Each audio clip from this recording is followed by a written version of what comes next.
Boa tarde.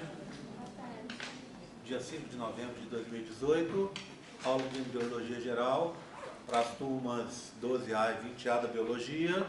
Hoje nós vamos falar sobre cordão umbilical e córeo, amniocóreo e placenta. Tá?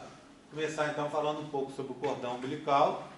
Todos esses três itens, cordão, córeo, amniocóreo, tem a ver com estruturas que vão fazer parte no futuro, vão estar associadas com a placenta, tá? Bem, então, quero começar com o cordão. Vou mostrar para vocês um modelo, que é essa placa aqui. Nessa placa nós temos uma coisa que a gente já tinha visto na aula anterior nos outros modelos. Uma aproximação, começamos daqui para cá, tá? Uma aproximação entre o pedículo embrionário aqui, no interior dele, essa dobrinha verde é o alantoide, e o pedículo vitelínico aqui, que ocorre devido à compressão do saco vitelínico. Então, daqui a pouco vai formar uma estrutura cada vez menor aqui, que é o pedículo vitelínico, que vai se juntar com o pedículo embrionário, o pedículo de implantação aqui, para formar o cordão umbilical. Tá? Bem, essa figura aqui, esse modelo, ele foi criado a partir de duas figuras do livro, do Dum, e ele visa facilitar a compreensão. Esse modelo visa facilitar a compreensão, que é difícil lá no Dum, porque a gente tem esse aqui, e algumas páginas depois esses aqui, ó, tá? Bem, o que é que nós estamos fazendo aqui? Vê bem, nós estamos fazendo um pontilhado, tá vendo? Um pontilhado. Isso aqui está chapado, porque é um corte longitudinal. Eu vou pegar essa região que eu cortei aqui assim, ó, e vou virar para mim. Então, eu vou pegar e vou fazer assim, ó. Ela está chapado, eu vou virar assim, né? Para a gente poder ver como é que ela seria aqui embaixo. Quando a gente faz isso, a gente observa a natureza verdadeira dessa região. Ela é meio arredondada, tá vendo? Meio arredondada. Se eu pegar essa parte azul aqui, azul escuro, eu tenho azul escuro aqui, ó, e azul escuro aqui. A gente só tem duas coisas azul escuro nos modelos até agora. Um deles é o nó primitivo, que não é aqui. O nó primitivo é azul escuro, lembra dos modelos da UFMG? E o epitélio amniótico também é azul escuro. Então, esse é o epitélio amniótico. A cavidade amniótica, ela estaria assim, ó, envolvendo todo o bebê, porque ele agora já está totalmente dobrado, tá vendo? Já ocorreu o dobramento. Como resultado do dobramento, uma das últimas coisas que eu falei semana passada é que o pedículo embrionário se aproxima do pedículo vitelínico. E é isso que está acontecendo aqui agora, tá? Então, o azul do lado de fora, epitélio amniótico, estaria aqui e aqui, tá? Essa parte de cima aqui, ó, essa parte de cima é essa parte aqui, ó, tá? Então, essa região aqui, ó, é essa região aqui. O verdinho seria esse daqui, ó, tá? O buraquinho que está aqui, tá? Ou seja, o alantoide. Então, o alantoide seria esse buraquinho aqui. Tudo bem? Tranquilo? Tá? Então, aqui está representado por verde. Tá vendo aqui, ó, vermelho e verde? Esse vermelho e verde são vasos sanguíneos que se originaram a partir do alantoide. Então, uma das coisas que o alantoide vai formar são vasos sanguíneos, ok? Então, esses vasos se diferenciaram a partir do alantoide. São 4, tá? 2 aqui embaixo, 2 veias, e 2 aqui em cima, 2 artérias, ok? Esse espaço que está aqui, ó, tá vendo? É esse espaço aqui, ó. Que espaço é esse? Esse espaço é o espaço do celoma esse embrionário, que está aqui embaixo. Tudo, lembra? Esse modelo aqui, ó, é muito parecido com esse modelo aqui, ó, tá?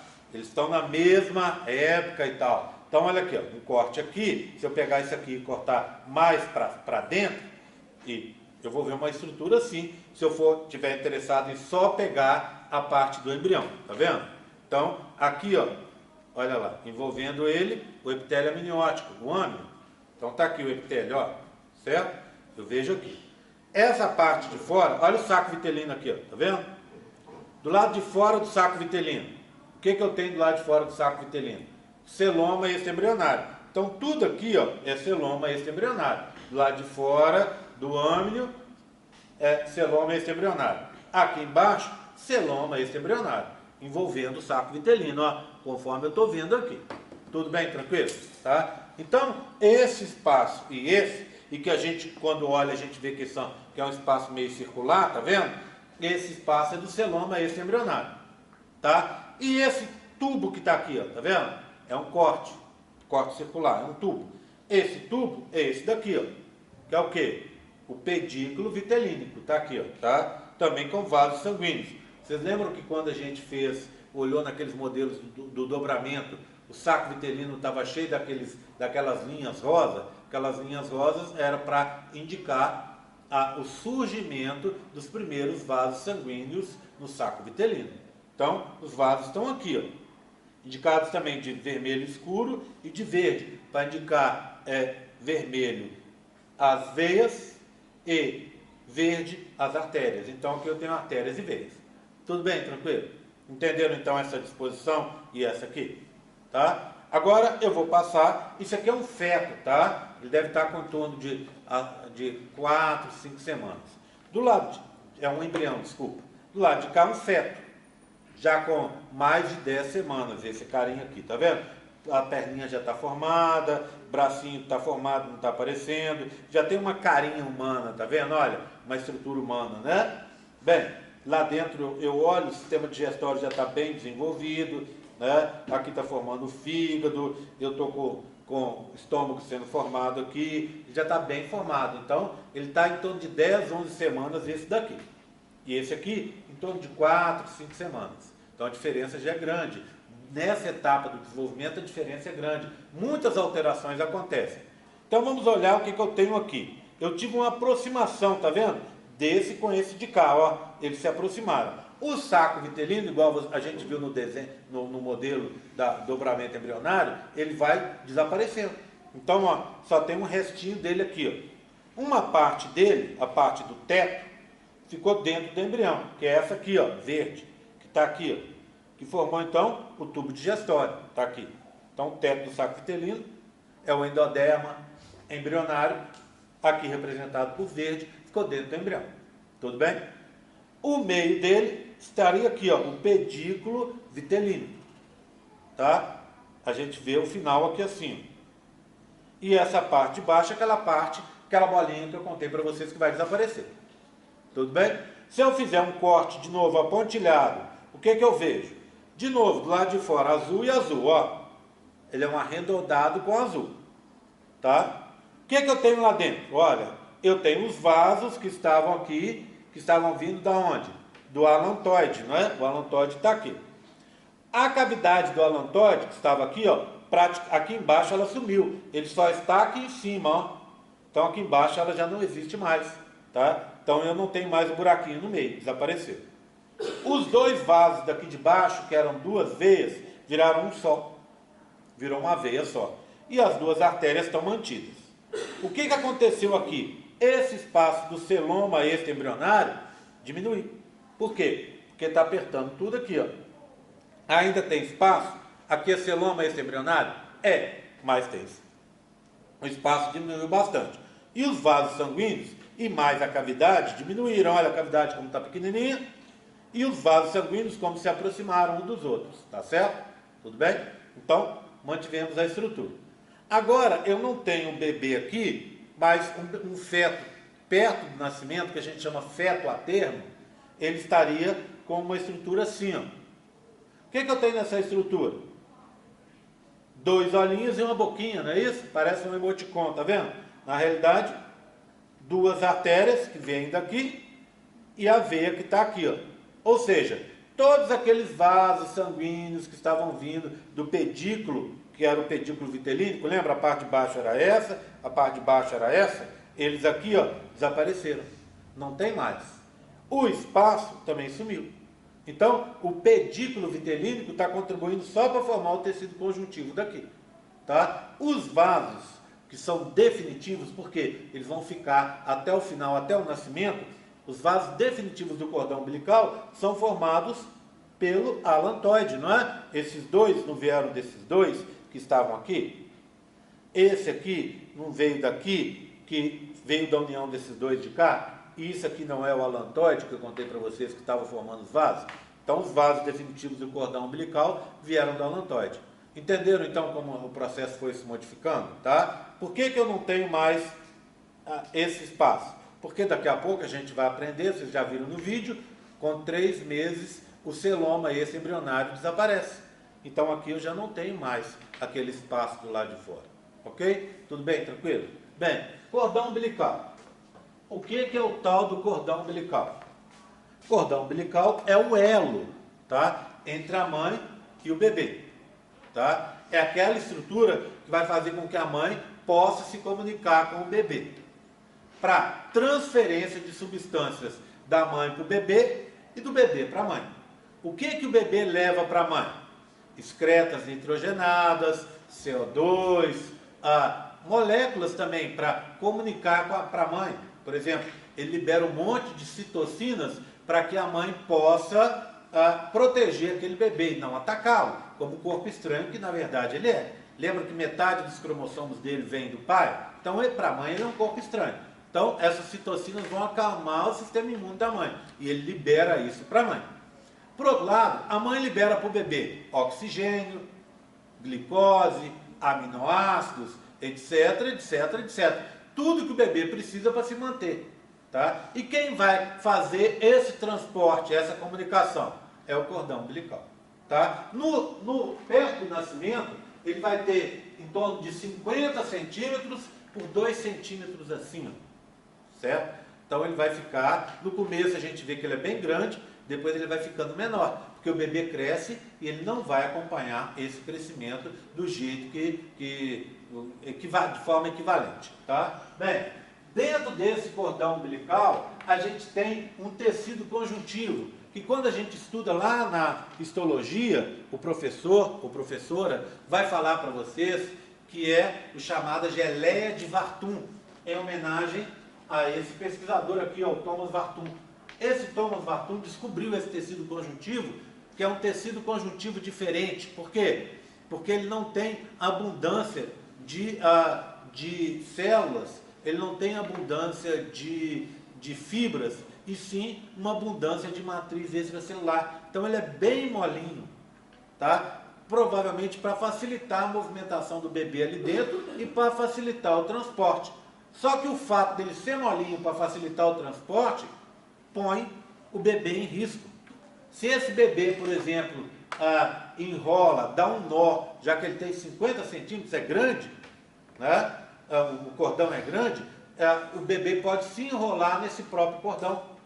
Pode dar um nó no próprio cordão, tá? Que a gente chama de nó verdadeiro. Às vezes esse cordão tem um que a gente chama de nó falso. Parece um nó, mas que não é. Ele meio que dobra sobre si mesmo, e a gente acha, olhando para a primeira vista, acha que é um nó, mas não é. Mas pode ter nó verdadeiro também, quando ele dá um nó no cordão umbilical. Ou quando, mesmo sem dar um nó, ele enrosca esse cordão umbilical na perninha, no pezinho, no bracinho, e fica com aquilo preso. O bebê pode entrar em sofrimento fetal quando acontece isso. Às vezes a gente simplicitamente pensa assim, que o bebê vai entrar em sofrimento fetal e pode até morrer se o cordão enrolar no pescoço dele. Claro que não. Ele não respira pela boca. Tá? O problema aí seria o cordão enrolado. Então, se ele enrola o cordão no pescoço, ou no braço, ou em outro lugar, e não consegue, esse cordão fica amassado, comprimido, pode faltar oxigênio para o desenvolvimento do bebê. E aí o bebê entra no que a gente chama sofrimento fetal, que pode desde atrasar o crescimento do bebê e prejudicar o crescimento, até, em casos mais graves, levar o bebê ao óbito.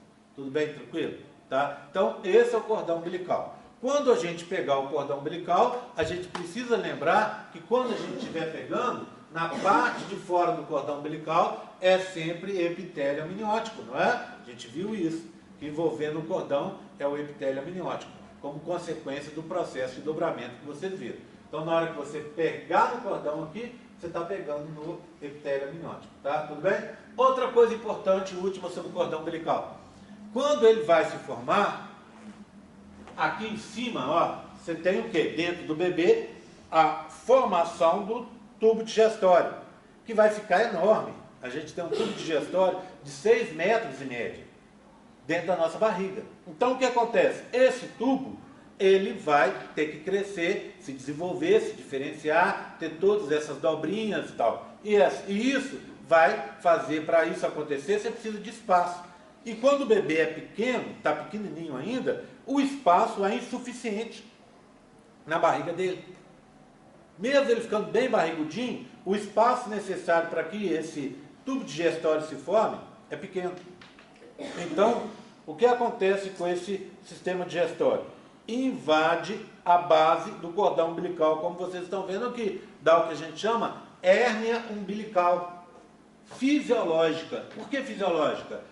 Toda vez que eu falar um processo fisiológico, é um processo que vai ocorrer durante um certo momento e que vai se solucionar sozinho. Então, hérnia umbilical fisiológica. Por quê? Porque, primeiro, quando o bebê, como ele está crescendo e ele precisa de desenvolver esse tubo digestório, parte do tubo digestório invade a base do cordão umbilical, que fica com uma hérnia assim, para fora, né? Depois, quando chegar perto do nascimento, que ele ficou maior, né? Ele tem porque quando ele está na barriga da mãe, ele tem muita superfície e pouco volume, porque ele está pequeno. Quando ele vai chegar perto do nascimento, ele tem um pouco mais de volume, porque ele cresceu, e a superfície ficou um pouco menor. Então, já que ele tem mais volume, dá para esse tubo digestório entrar para dentro da barriguinha do bebê. E aí, ele vai nascer já com todo o intestino dentro da barriga.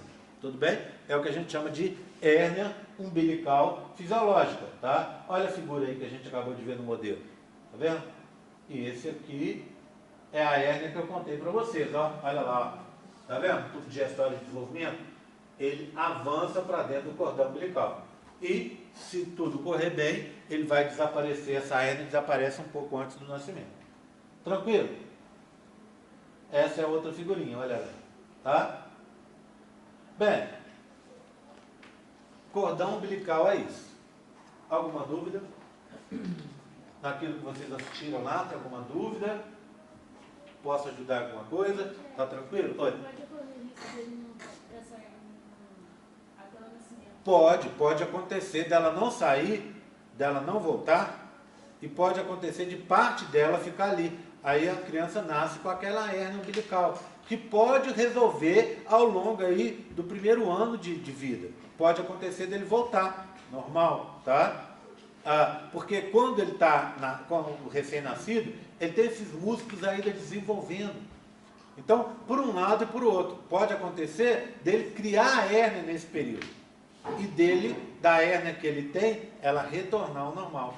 Tá? Por exemplo, se a criança tem intestino preso e ela começa a fazer muita força para defecar, pode ser que ela crie hérnia aqui ou ela crie hérnia aqui embaixo, aqui na região inguinal. Tá? Isso pode acontecer. Hérnia não pode deixar. Então a hérnia tem que operar porque é uma dobrinha do intestino que fica encarcerado, fica preso ali dentro da parede do corpo, e pode acontecer de cair fezes ali, ficar preso e dar uma inflamação, que a gente chama de hérnia, verdadeiramente hérnia encarcerada, que aí dá uma infecção que pode arrebentar aquilo ali e vazar fezes para dentro do peritônio ali, dando uma infecção generalizada. Tá, ok? Mais alguma dúvida? Sim. Você mostrou o modelo do embrião e do feto. Quando aproximadamente ele deixa de ser embrião e passa a ser feto? Às 8 semanas. Com 8 semanas deixa de ser embrião e passa a ser feto. Tá? Ok? Tranquilo? Mais alguma dúvida?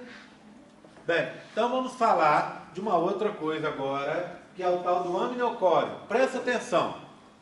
Vou falar primeiro de cório, certo? E depois de amniocório, para ter um desenvolvimento lógico da história. Mas olha, amniocório e cório, o cório está dentro do amniocório, mas são estruturas diferentes. O que as pessoas costumam às vezes confundir bastante é confundir dobramento com amniocório. Eu dava junto na mesma aula. Aí eu parei, Porque quando chegava na prova eu via que as pessoas confundiam. Então a primeira coisa sobre amniocório que eu preciso contar para vocês é que o dobramento termina no final do primeiro mês. Com 30 dias o bebê está dobrado, naquele formato que vocês viram.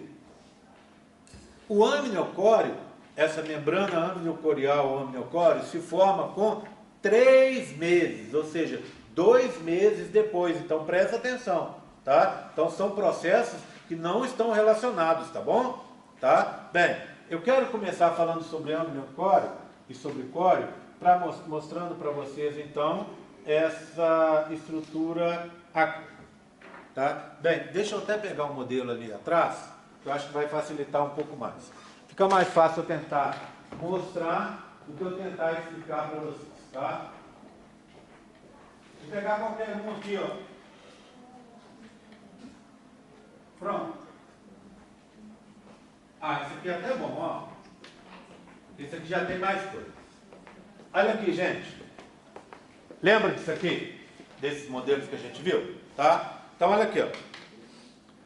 Do lado de fora, eu tenho o sincício trofoblasto. Lá dentro, eu tenho o citotrofoblasto. No início era só assim, não é? Lembra do primeiro? Era sincício e cito. Depois que surgiu o mesoderma. Não foi isso? Tá? Então, imagina agora eu pegar essas expansõezinhas aqui, ó. Aqui elas estão simplificadas. Na realidade, elas têm vários prolongamentos. A gente diz que é como se elas tivessem dedinhos. A gente diz isso em biologia, o nome correto é prolongamento digitiforme, na forma de dedos. Certo? Então são dedinhos aqui, que vão passando. Cada prolongamento desse é uma vilosidade coriônica. Tudo bem? Certo? Bem, então imagina eu pegasse aquele primeiro modelo, antes desse, tá? Quando eu não tinha o surgimento do mesoderma. Todo mundo está lembrado? Ou eu preciso pegar lá no fundo? Tá tranquilo na cabeça de vocês? Lembra que a gente tinha um outro modelo sem isso aqui? Tudo bem? Então tá. Então, ó, quando eu tinha só 2 componentes, sincício e cito, se eu pegar isso aqui, expandir e cortar, eu vou ver uma estrutura assim, ó. Olha. Eu tenho do lado de fora sincício e do lado de dentro citotrofoblasto. Isso é o que eu chamo vilosidade coriônica primária. Deixa eu mostrar aqui, escrever, né? Fazer igual eu fiz lá na aula, certo? É importante, por isso eu estou fazendo mais de uma vez, tá? Então, vilosidade coriônica primária.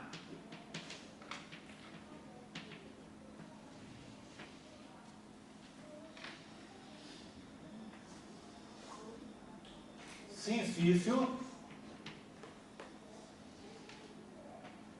citotrofoblasto, mesoderma, extraembrionário, tá? Vasos. Ok? Então, na primária, o que eu tenho? Só sincício e citotrofoblasto. É uma expansão que está enfiada dentro do endométrio. Para quê? Para que o bebê consiga retirar por difusão e osmose as coisas de dentro do útero da mãe. Lembra que eu tinha os vasos sanguíneos arrebentados ali? Fazia lacunas, buracos? Então, ele enfia como se fossem essas mãozinhas dentro do buraco, onde o sangue está vazando ali, e lá dentro ele consegue, por difusão e osmose, tirar o alimento que ele precisa. Então, velocidade coriônica primária. Aí, depois eu tenho a velocidade coriônica secundária.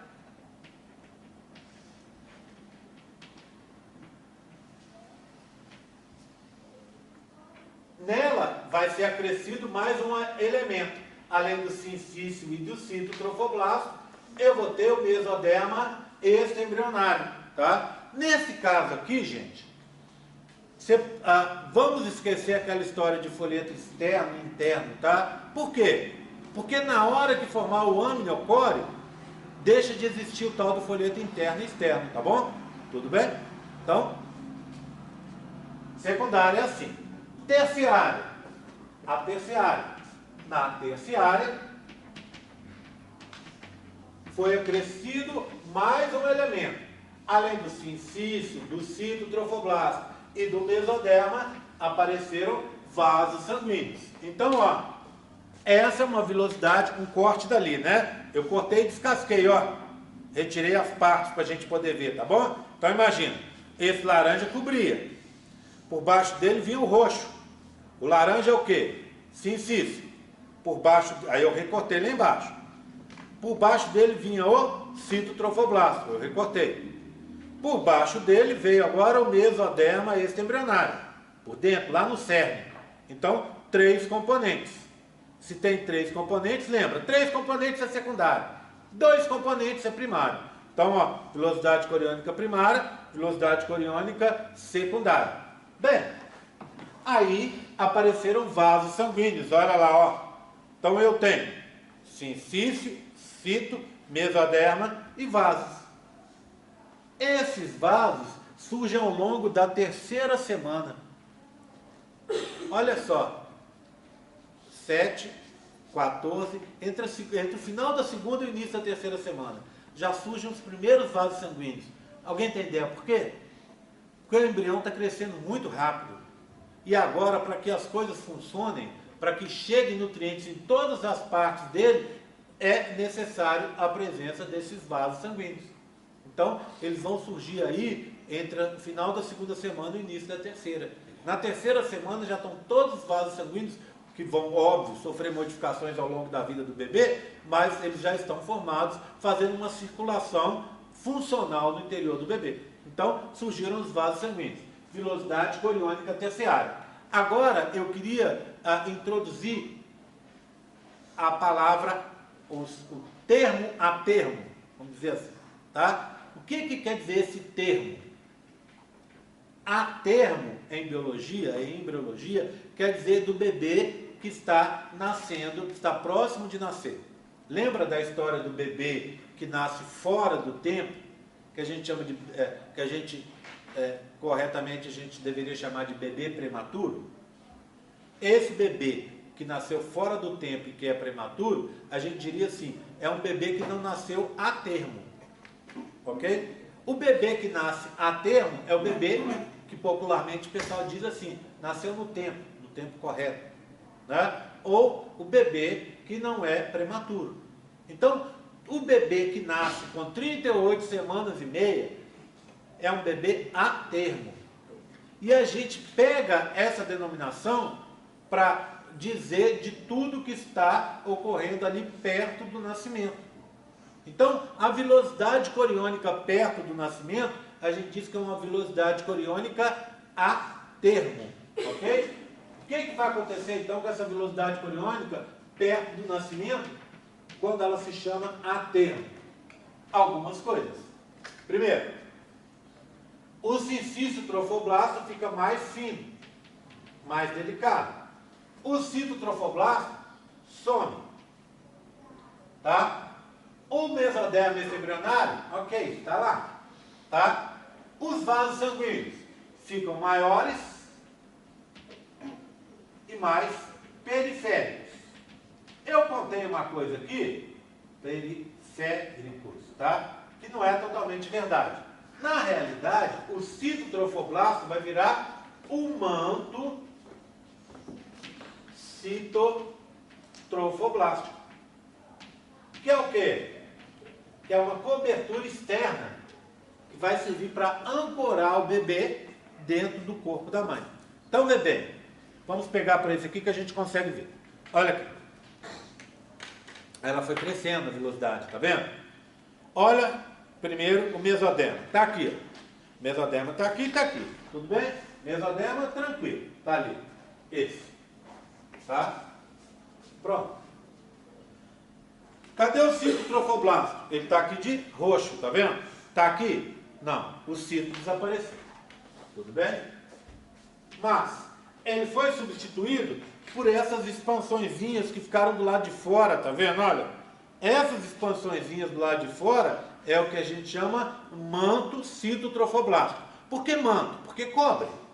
Citotrofoblástico, por quê? Porque vem do trofoblasto, do citotrofoblasto, tá? Manto citotrofoblástico. Serve para segurar, ancorar, prender essa vilosidade coriônica dentro do endométrio materno. E daqui a pouco eu vou explicar o motivo, tá? Olha só agora a diferença aqui, ó, do sincício, tá vendo? Olha como ele ficou mais fininho e mais delicado. Então, sincício mais fino e mais delicado. O cito já falei. E os vasos? Compara os dois, ó. Mais centrais, mais periféricos, menores, diâmetro maior. Bem, tudo isso. Vasos com diâmetro maior, mais periféricos. Sincício mais fino. Cito transformado em manto citotrofoblástico tem a ver com a necessidade que o bebê vai ter aí a partir do 5º mês, que é o quê? Uma necessidade de um transporte maior. O maior crescimento do bebê acontece do 5º mês para frente, do 6º mês para frente, no último trimestre. É onde ele cresce mais. Ele vai crescer muito. Por quê? Porque é nesse período em que ele vai ganhar o corpo mesmo, ele vai sair daquele tamanhozinho aí de 800 gramas, 600 gramas e vai adquirir um tamanho de 3 quilos. Então ele tem o quê? 3,5 kg, às vezes chegando até a 5 quilos. Então ele sai daquele tamanhozinho de um ratinho que a gente fala e vai virar um bebezão. Tá? Então ele ganha muito peso, ganha muito volume, ganha muita massa. E para ele ganhar essa massa, obrigatoriamente, ele vai necessitar de nutrientes. E esses nutrientes vêm da onde? Através desses vasos sanguíneos que estão aí. Tá? Que vocês já viram lá na aula, no vídeo gravado, esses vasos sanguíneos do córeo, que é o que a gente está falando, vão fazer parte depois da placenta. Tá? Tudo bem? Então, melhora o transporte. Por isso, você tem essas adaptações. Agora, nesse período, é um risco enorme de ter ruptura dessas velocidades. É o que a gente chama de descolamento da placenta. Por quê? Porque as velocidades estão maiores, tá? E menos protegidas. Então, pode acontecer delas começarem a se romper e ter um sangramento. Esse sangramento vai ser detectado lá pela mãe, que muitas vezes não vai saber que sangramento é esse. Quando a grávida tem sangramento, normalmente o sangramento, é causado pela progesterona, que resseca a vagina, e ressecando a vagina, os vasos da vagina rompem com mais facilidade. Então, a maioria dos sangramentos é esse. Aí resolve aquela dúvida que muitas vezes as pessoas chegam para mim e comentam: a menina estava grávida e estava menstruando. Mentira! Ela está com sangramento vaginal, que é muito comum. Tá? Agora, pode ser que não seja sangramento vaginal, por ruptura do vaso da vagina, e sim um sangramento por ruptura dessas velocidades coriônicas a termo. Elas vão romper com mais facilidade. E se vai rompendo em grande quantidade, dá o descolamento da placenta, que pode levar ao aborto. Por isso que toda menina que tem descolamento ou que tem sangramento, não importa, você não precisa saber, você não tem obrigação de saber se é sangramento vaginal ou descolamento de placenta. Tem que ir ao médico quantas vezes for necessário. E aí o médico vai conseguir te dar uma opinião. Se for descolamento, ele vai te mandar ficar quietinha em casa, para ver se isso se reverte, se foi alguma estripulia que você fez, alguma coisa assim. Então, se for alguma estripulia, a tendência é que o negócio volte ao normal. Se for uma coisa mais complicada, você vai continuar tendo sangramento. Aí ele vai ter que entrar com medicamentos para evitar o problema, para evitar que você dali passe a ter um terceiro sangramento, que é o sangramento do aborto. Ok? Tudo bem? Então, essas são as velocidades coriônicas que eu precisava contar para vocês, que tem a ver com a estrutura do córeo. O córeo, junto com uma parte que a gente conhece como decídua basal, vai formar o que a gente chama placenta. Agora eu vou fazer aquele intervalo e vou fazer a chamada e entro falando sobre amniocóreo e sobre placenta, tá bom? Ok? Tranquilo? Alguém tem alguma dúvida do córeo? Bem, eu estou devendo um modelo sobre córeo que eu vou ver se ou eu vou agora na minha sala buscar, ou eu mostro para vocês na aula que vem, tá? É o modelo das velocidades coriônicas, na forma de dedinhos, assim, provavelmente eu usei na aula, no vídeo lá. Ele não está aqui, que eu levei ele para fazer uma reforminha nele, e não trouxe ainda, esqueci de trazer, tá? Então, ou eu vou agora e mostro logo em seguida, ou eu mostro na aula que vem, combinado? Alguma dúvida? Vamos para a chamada? Vou desligar aqui.